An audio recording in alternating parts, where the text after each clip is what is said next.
You're watching the East Gaza border. This is where the fence border Israel has built between its side of the country and between the Gaza Strip. To Palestinians here, these are occupied territories. Today they're marking the first grand march or grand move for 2 days. On May 14 today, they are protesting against the United States decision to move its embassy from Tel Aviv to Jerusalem. Usually in this area, it's called Malaka, one of the regions on the fence borders.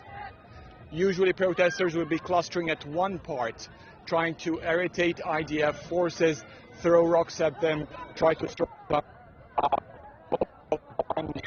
on the other side with their kites. But today, there have been calls among Palestinian youngsters and Palestinian people to try to cross over the fence, to try to break through the fence and cross inside. So that's why what you're seeing now are scores of Palestinian youngsters spreading across the fence, trying to confuse the Israeli soldiers from the other side and try to take their junior battle to several parts across the fence. As you see, there are thousands here, most of them Palestinian youngsters.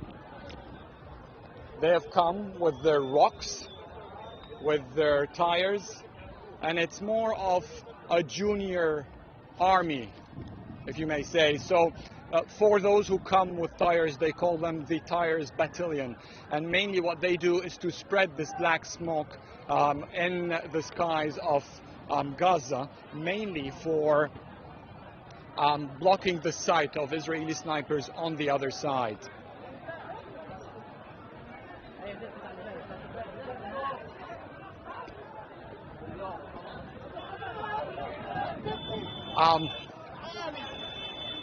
They're trying to engage in several points as much as they can. So this is the first day, May 14, the one specified for the U.S. Embassy move decision. Tomorrow, on May 15th, they mark the Nakba Day. It's the 70th memorial of the establishment of State of Israel and the occupation of the Palestinian territories.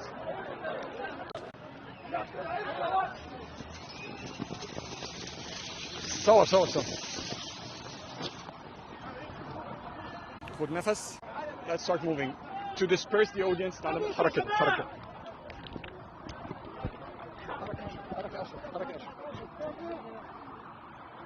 to disperse the audience, the Israeli forces, they use tear gas, so to disperse the clusters of the Palestinian youngsters. They use drones to throw these tear gas all across hundreds of meters away from the fence, mainly because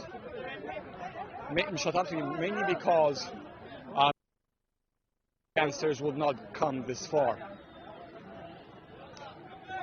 Dozens of ambulances have come here to rescue and for first aid to as many people as help as many people as possible on the site.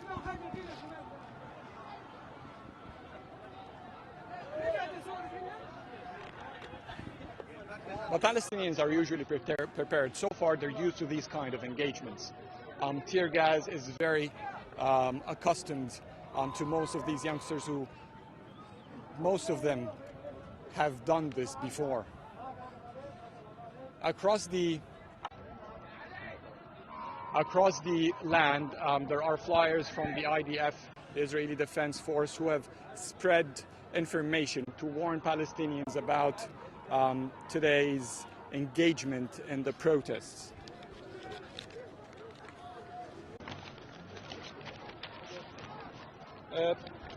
The flyer itself says as follows: you are participating in acts of violence that puts your life in danger.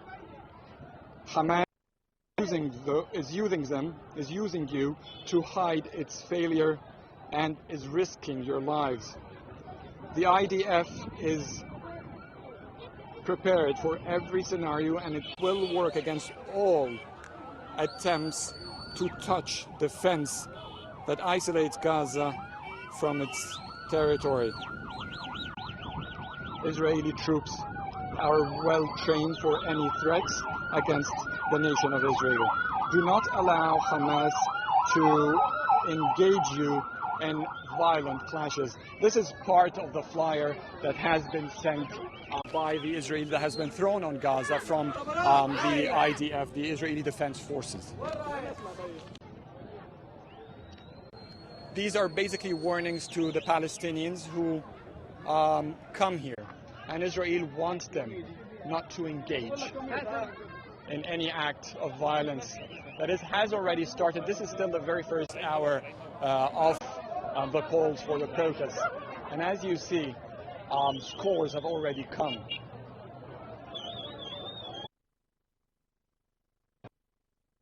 Could be one of the most violent days in recent protests. May 14 and May 15 are expected to be the most violent since the march that the Gazan factions have announced as the Great March to Return Home. For weeks, every Friday and in the middle of weeks, they have been protesting on these fences. And starting May 14, it is expected that today and tomorrow will be the two biggest days.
People are currently marching to a part of the fence where they believe that some protesters have managed to break through the Israeli fence. So they're marching towards them in hopes to join them. This has not been officially confirmed yet. But it is why these corps are running to the farthest point of the fence. At the horizon, you'll see people crossing sideways into the eastern side of Gaza towards Israel.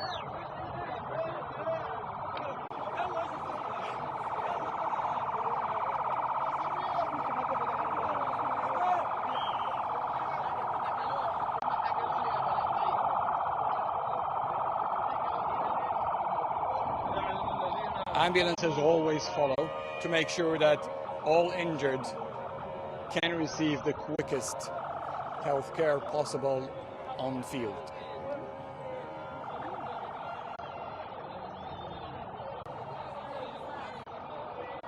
Currently, the Gaza Strip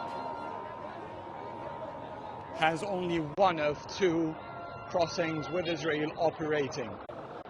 Due to previous protests, the Kerem Shalom, or Kerem Abu Salim in Arabic, crossing has been destroyed from both the Gazan and the Israeli side. Palestinians have torched the crossing, and Israeli authorities say that it will be shut down for several days until it is repaired.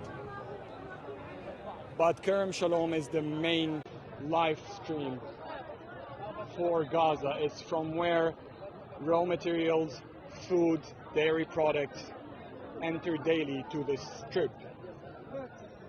So currently Gaza has no continuous flow of goods into the city, and therefore if the protests continue, if there are escalations and the crossings are shut, Gaza will be mainly depending on the stock it have of products, food,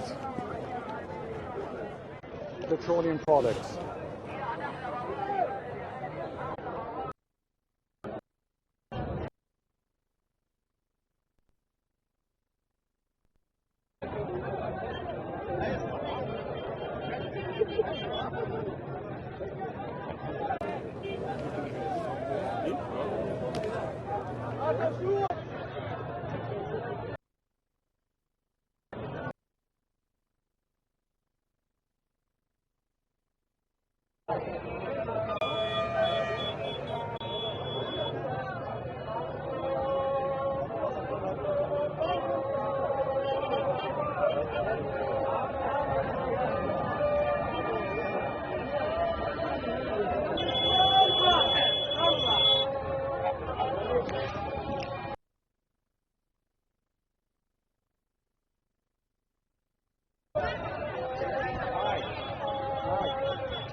Protesters are rushing to the site where they believe the fence has been breached by Palestinian youngsters. Ambulances are also rushing to the site as news of those injured are being reported. This is just the first.